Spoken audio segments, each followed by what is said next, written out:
નમસ્કાર દર્શક મિત્રો, હું આપની સાથે છું રાખી અંજારિયા. સ્વાગત છે આપનું કચ્છ ઉદય ટીવી ન્યૂઝમાં. તો દર્શક મિત્રો, જોઈએ આજના સમાચારો વિસ્તારથી. ચાલુ વર્ષ દરમિયાન કચ્છ જિલ્લામાં નોંધપાત્ર વરસાદ ન થવાના કારણે કુદરતી ઘાસનું ઉત્પાદન થઈ શક્યું નથી. વિલંબિત ચોમાસાની આ ગંભીર પરિસ્થિતિને ધ્યાને રાખીને ગુજરાત સરકારના મહેસૂલ વિભાગ દ્વારા જિલ્લાના તમામ તાલુકાઓના પશુધારકો માટે ખૂબ જ મહત્વપૂર્ણ અને રાહત આપતો નિર્ણય લેવામાં આવ્યો છે. કચ્છ જિલ્લા કલેક્ટર તરફથી પશુપાલકોની જરૂરિયાતો અંગે મોકલવામાં આવેલી વિગતવાર દરખાસ્ત પર પુખ્ત વિચારણા કર્યા બાદ રાજ્ય સરકારે ખાસ કિસ્સામાં રાહત દરે ઘાસ વિતરણ કરવાની મંજૂરી આપી દીધી છે. સરકારના આ નિર્ણયથી વરસાદની અછતનો સામનો કરી રહેલા હજારો માલધારીઓને ખેડૂતોને મોટી આર્થિક મદદ મળશે. આ સરકારી ઠરાવ અનુસાર કચ્છ જિલ્લાના તમામ તાલુકાઓમાં વસતા નાના ખેડૂતો, સીમાંત ખેડૂતો, જમીન વિહોણા પશુપાલક, ખેતમજૂરો તેમજ સ્થાનિક માલધારીઓને આ રાહત યોજનાનો લાભ આપવામાં આવશે. પાત્રતા ધરાવતા પ્રત્યેક પશુધારક પરિવાર દીઠ વધુમાં વધુ 5 પશુઓ માટે ઘાસ કાર્ડ ઇસ્યુ કરવામાં આવશે. આ કાર્ડના આધારે દૈનિક પશુ દીઠ 4 કિલોગ્રામ સૂકો ઘાસચારો માત્ર ₹2 પ્રતિ કિલોગ્રામના સસ્તા અને રાહત દરે વિતરણ અથવા વેચાણ કરવામાં આવશે. પશુપાલકોની સુવિધા માટે એક સામટો 7 દિવસનો ઘાસચારાનો જથ્થો પણ વિતરણ કરી શકાશે, જેથી તેમને રોજબરોજ ડેપોના ચક્કર કાપવા ન પડે. ઘાસ વિતરણની તમામ વ્યવસ્થા અને વહીવટી પ્રક્રિયા સુચારુ રીતે થાય તે માટે કચ્છ જિલ્લા કલેક્ટરને સંપૂર્ણ જવાબદારી સોંપવામાં આવી છે. આ વ્યવસ્થા હેઠળ પશુપાલકોના ફોટાવાળા વિશેષ ઘાસ કાર્ડ બનાવવામાં આવશે, જેમાં પશુધારકની વિગતો, તેમની પાસે રહેલા પશુઓની સંખ્યા અને વિતરણ કરાયેલા ઘાસના જથ્થાની સચોટ નોંધ રાખવામાં આવશે. સ્થાનિક જરૂરિયાતો અને માલધારીઓની અનુકૂળતાને ધ્યાનમાં રાખીને જિલ્લામાં જરૂરી સંખ્યામાં નવા ઘાસ ડેપો શરૂ કરવામાં આવશે અથવા વન વિભાગના હયાત ઘાસ ડેપો પરથી જ વિતરણની પ્રક્રિયા હાથ ધરાશે. આ સમગ્ર રાહત કામગીરી માટે વધારાના કોઈ નવા મહેકમ રાખવાના બદલે હયાત સ્ટાફનો જ ઉપયોગ કરવાનો રહેશે. સરકારના આ આદેશ મુજબ આ ઘાસ વિતરણ પ્રક્રિયા ઠરાવ જાહેર થયાની તારીખથી આગામી 15 દિવસ સુધી પાત્રતા ધરાવતા લાભાર્થીઓની માંગણીના આધારે ચાલુ રાખવામાં આવશે. જો ઘાસચારાના પરિવહનની જરૂરિયાત ઊભી થશે તો પ્રવર્તમાન નાણાકીય નીતિ નિયમોને આધીન રહીને કાગળની કાર્યવાહી કરવામાં આવશે. આ સમગ્ર રાહત કામગીરી પાછળ થનારું તમામ આનુષંગિક ખર્ચ રાજ્ય સરકારના બજેટમાંથી ચૂકવવામાં આવશે અને ઘાસ વેચાણથી થનારી આવક સરકારી ધારાધોરણ મુજબ નિયત સદરે જમા લેવામાં આવશે. કચ્છ જિલ્લા સંકલન સમિતિની બેઠક આજે રાબેતા મુજબ મહિનાના 3જા શનિવારે જિલ્લા કલેક્ટર કચેરીના કોન્ફરન્સ હોલ ખાતે યોજાઈ હતી. જિલ્લા કલેક્ટર અનિલ રાણાવસિયાના અધ્યક્ષસ્થાને મળેલી આ મહત્વની બેઠકમાં રાજ્યમંત્રી અને અંજારના ધારાસભ્ય ત્રિકમભાઈ છાંગા, ભુજના ધારાસભ્ય કેશુભાઈ પટેલ, માંડવીના ધારાસભ્ય અનિરુદ્ધભાઈ દવે તેમજ અબડાસાના ધારાસભ્ય પ્રદ્યુમનસિંહ જાડેજા, રાપરના ધારાસભ્ય વિરેન્દ્રસિંહ જાડેજા સહિતના જનપ્રતિનિધિઓ અને વહીવટીતંત્રના વિવિધ વિભાગોના ઉચ્ચ અધિકારીઓ ઉપસ્થિત રહ્યા હતા. આ બેઠકમાં તમામ જનપ્રતિનિધિઓએ પોતાના મત વિસ્તારના લોક ઉપયોગી પ્રશ્નો રજૂ કર્યા હતા. ખાસ કરીને ચાલુ વર્ષે ચોમાસું ખેંચાવાના કારણે જિલ્લામાં ઊભી થયેલી સંભવિત અછતની સ્થિતિ, પીવાનું પાણી, બિસ્માર માર્ગો અને વીજળીની કટોકટી જેવા ગંભીર વિષયો પર વહીવટીતંત્ર સાથે સઘન પરામર્શ કરવામાં આવ્યો હતો. રાજ્યમંત્રી ત્રિકમભાઈ છાંગાએ જણાવ્યું હતું કે ખાસ કરીને વરસાદ ખેંચાવાના કારણે ઘાસચારા અને પાણીની અછત સર્જાઈ છે. સરકારે પશુપાલકો માટે મહત્વનો નિર્ણય લઈ ₹2 કિલો ઘાસ આપવાની જાહેરાત કરી છે. આ માટે તમામ સત્તા કલેક્ટરને સોંપવામાં આવી છે. આ કામગીરી ઝડપી થાય તે માટે સૂચના આપવામાં આવી છે. ખાસ કરીને ભૂતળ ઊંડે ગયા છે, પાણીની ફરિયાદો છે, ત્યારે લોકો સુધી પાણી પહોંચે માટે તાકીદ કરવામાં આવી છે. ભારે પવનના કારણે અનેક જગ્યાએ વીજ વિક્ષેપ થયો હતો. ગ્રામીણ વિસ્તારોમાં વીજળીની ફરિયાદો વધુ પ્રમાણમાં છે, તે બાબતે ધ્યાન દોરવામાં આવ્યું છે. ખાસ કરીને જિલ્લામાં પર્યાવરણીય મંજૂરી વિના ચાલતી ખાણોમાં તપાસ કરવામાં આવે તેમજ ગેરકાયદે લાકડા કટિંગ અટકાવવા ઝુંબેશ યોજના સૂચન કર્યું હતું. માંડવીના ધારાસભ્ય અનિરુદ્ધ દવેએ બિદડા ગામની ગૌચર અને ગામતળ નિયમ કરવાના જૂના પ્રશ્નોના નિરાકરણ, રાયણ મોટી પ્રાથમિક શાળાના ગેટ પાસે દબાણ દૂર કરવા, મુંદ્રા તાલુકાના રામાણીયા ગામની જમીનના હેતુફેરની દરખાસ્ત સહિતના પ્રશ્નો રજૂ કર્યા હતા. અબડાસા ધારાસભ્ય પ્રદ્યુમનસિંહ જાડેજાએ પોતાના વિસ્તારના અતિ મહત્વના 29 જેટલા પ્રશ્નો લેખિતમાં રજૂ કરીને તંત્ર પાસે ત્વરિત અને સંતોષકારક જવાબોની માંગ કરી હતી. તેમણે નખત્રાણા ખાતે મંજૂર થયેલા ટાઉનહોલ અને નખત્રાણા બાયપાસની વિલંબમાં પડેલી કામગીરી તેમજ દયાપર ખાતે સરકારી કોલેજના મંજૂર થયેલા કામમાં થઈ રહેલા વિલંબ અંગે વહીવટીતંત્ર સામે આક્રોશ વ્યક્ત કર્યો હતો. આ ઉપરાંત નખત્રાણા તાલુકાના બીબર ગામે જાબરી ડેમ અને તલૈયારી ડેમ બનાવવાની પ્રક્રિયા કયા તબક્કે પહોંચી છે તેની સ્પષ્ટતા મહેસૂલ વિભાગ પાસે માંગી હતી. ધાવડા મોટા ગામના હકપત્ર ગુમ થવા અંગે તેમજ ગજણસર ગામનું રેવન્યુ રેકોર્ડ લૂંટબાય જૂથ પંચાયતમાંથી કમી કરવા બાબતે પણ કાયદેસરની કાર્યવાહી કરવા પર ભાર મૂક્યો હતો. પાણી અને સિંચાઈની રાડ વચ્ચે ધારાસભ્ય દ્વારા બાલાપર અને ખારડિયા નાની સિંચાઈ યોજનાની કેનાલોની જાળવણી તેમજ રિપેરિંગ અંગેના પ્રશ્નો ઉઠાવી ખેડૂતોને સિંચાઈનું પાણી પૂરું પાડવા રજૂઆત કરાઈ હતી. કોંબડી અને નખત્રાણા કોમ્પ્લેક્સ જૂથ પાણી પુરવઠા યોજનાઓની વર્તમાન સ્થિતિ તેમજ અબડાસા, લખપત અને નખત્રાણા તાલુકાના ગામડાઓમાં પીવાના પાણીની કાયમી સમસ્યાના નિરાકરણ માટે તંત્રને તાકીદ કરાઈ હતી. વન વિભાગ દ્વારા ગામતળ, સીમતળ અને ગૌચર જમીનો બાબતે સ્થાનિક લોકોને કરાતી કનડગત રોકવા અને વન કાયદા હેઠળ સેટલમેન્ટની પ્રક્રિયા હાથ ધરવા પર રજૂઆત થઈ હતી. પશુપાલકોની ચિંતા કરતા તેમણે વન વિભાગના ડેપોમાંથી રાહત દરે ઘાસ વિતરણ કરવા અને અન્ય રાજ્યોમાંથી ઘાસ મંગાવવા માટે રેલવે નૂરમાં રાહત આપવા બાબતે સરકાર કક્ષાએ આયોજન કરવા જણાવ્યું હતું.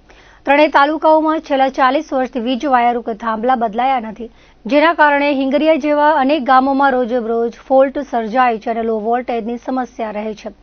આ માટે તંત્ર નવા મોટા ટ્રાન્સફોર્મર મૂકે અને ખેતીવાડીના બાકી વીજ જોડાણો સત્વરે આપે તેવી માંગ કરાઈ હતી. ભુજના ધારાસભ્ય કેશુભાઈ પટેલે ભુજ શહેર અને બંને વિસ્તારમાં લાંબા સમયથી પાણી સમસ્યા બાબતેનો મુદ્દો રજૂ કરી યોગ્ય રીતે પાણી મળી રહે તે બાબતે રજૂઆત કરી હતી.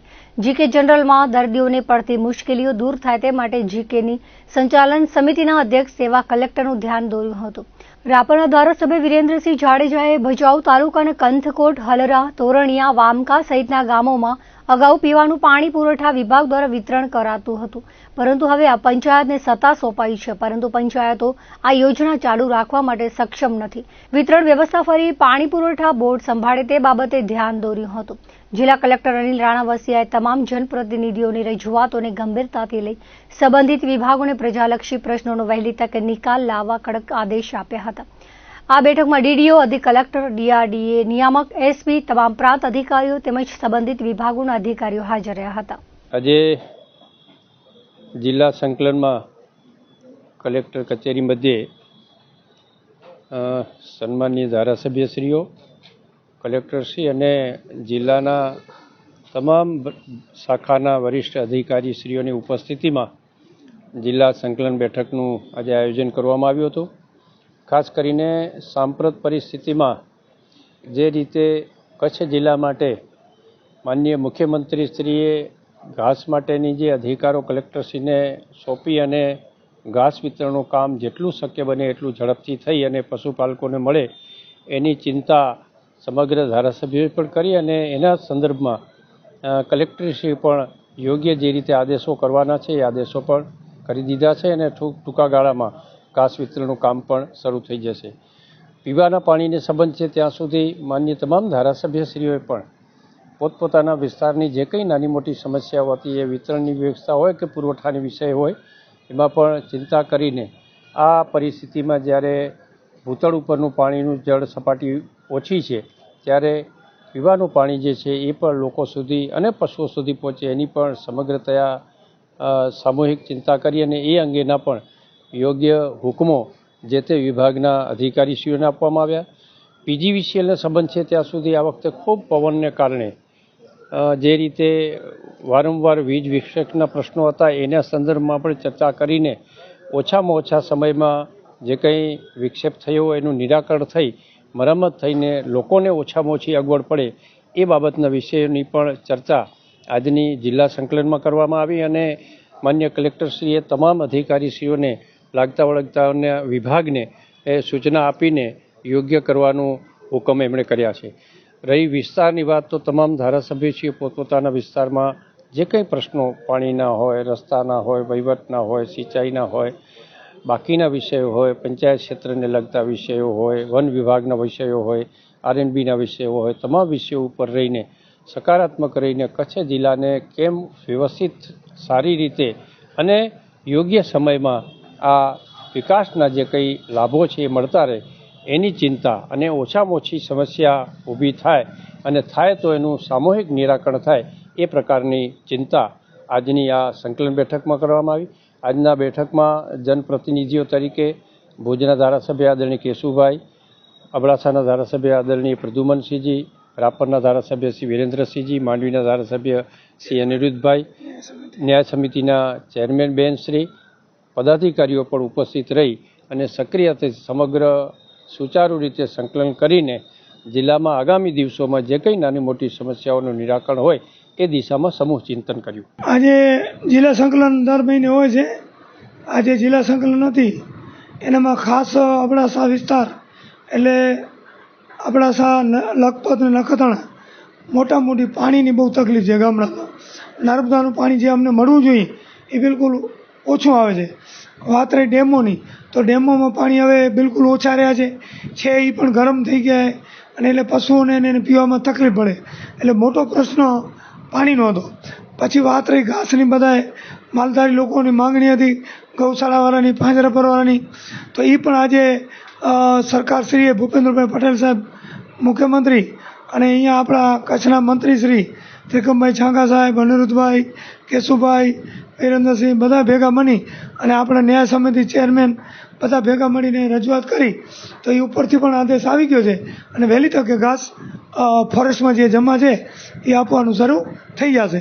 એના સિવાય પીજીવીસીએલના મોટા તકલીફ છે.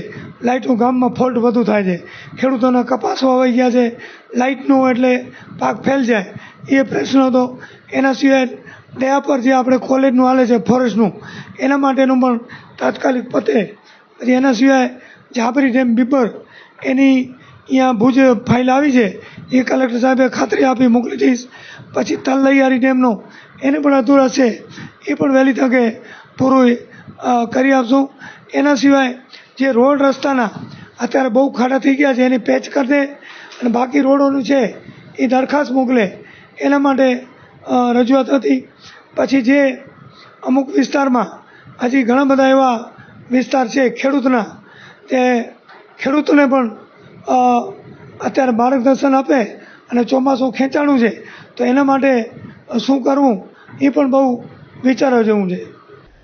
પૂર્વ કચ્છ જિલ્લામાં પ્રોહિબિશનના ગુનાઓને નાબૂદ કરવા માટે ચાલી રહેલા અભિયાન અંતર્ગત ભચાઉ પોલીસે મહત્વની કાર્યવાહી હાથ ધરી હતી. ખાનગી બાતમીના આધારે સામખિયાળી તરફથી ભચાઉ આવી રહેલી બોલેરો પિકઅપને રામદેવ પીર હાઈવે પુલિયા નજીક અટકાવી તપાસ કરતા તેમાંથી મોટી માત્રામાં ભારતીય બનાવટનો વિદેશી દારૂ મળી આવ્યો હતો. પોલીસે સ્થળ પરથી એક આરોપીની ધરપકડ કરી કાયદેસરની કાર્યવાહી હાથ ધરી છે.